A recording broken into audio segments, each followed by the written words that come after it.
Hi, Chris back again on the rocket stove. So we've saved our work.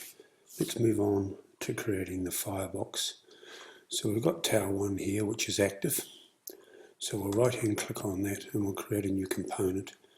We'll double click on that, sometimes triple click, and we'll call that firebox. Enter.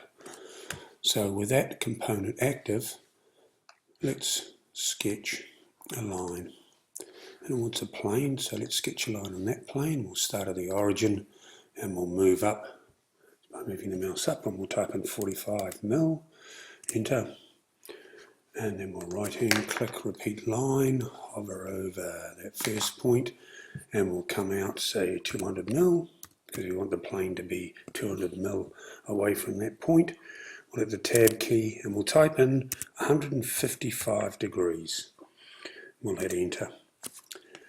And if we right hand click, repeat line, pick on that point. Now as I drag this up, can you see down here there's a little perpendicular icon? That means that that line's perpendicular to that 200mm line. So we'll type in, let's say 100, and then we'll hit the tab key and then we'll hit enter. And what we'll do is, we'll come around and we'll have a look at that in an isometric view. What I'll do is I'll convert those lines to construction lines. So if I pick on that line and hit X, that's now a construction line. Pick on that one, hit X. Pick on that one and hit X. They're construction lines.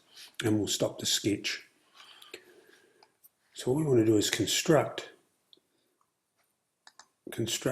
a plane. And we're going to do a plane at an angle. And it wants a line, so we pick on the line. So there's the plane and we just say OK. So if we hover over the edge of that plane and pick on it, we should be able to drag it if you want to make it bigger. If not, as soon as you pick on that plane, it'll draw on that. And if we have a look in this firebox, down here under construction, you can see that plane. So we'll name that plane by, again, double clicking on it, and we'll call it firebox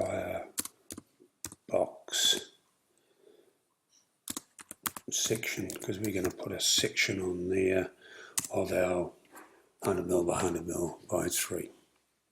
So with that selected, we can sketch a rectangle, a 2-point rectangle,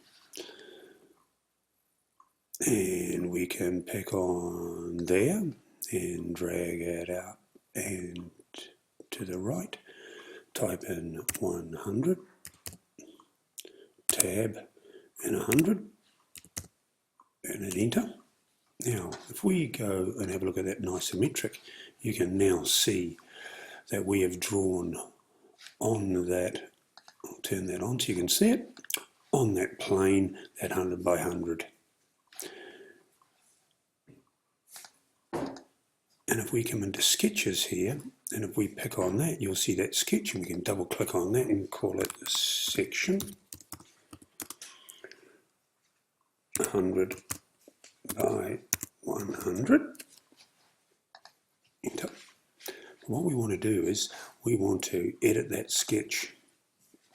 So we're still in that sketch, and we're in isometric, but if we go to front,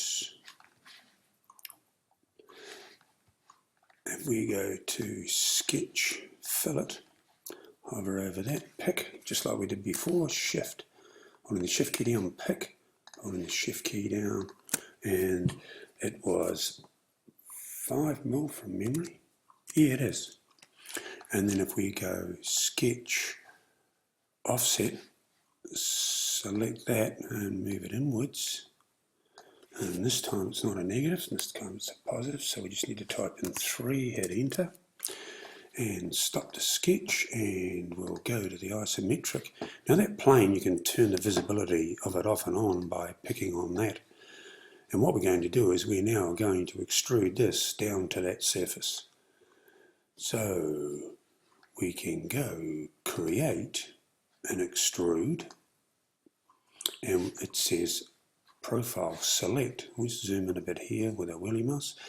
So we go between the two lines, pick on that, and it is correct, it's a new body, but this time the distance will be to object. And now we need to select the object. So if I hover over this and pick that, see how it goes down and knows to go to that object. Now there's different endings here. We can go around the corner, or we can go up to the face, and we can change that. So let's just extend to the face, and then let's say OK, and I'll rotate that so you can see it, and that looks pretty good.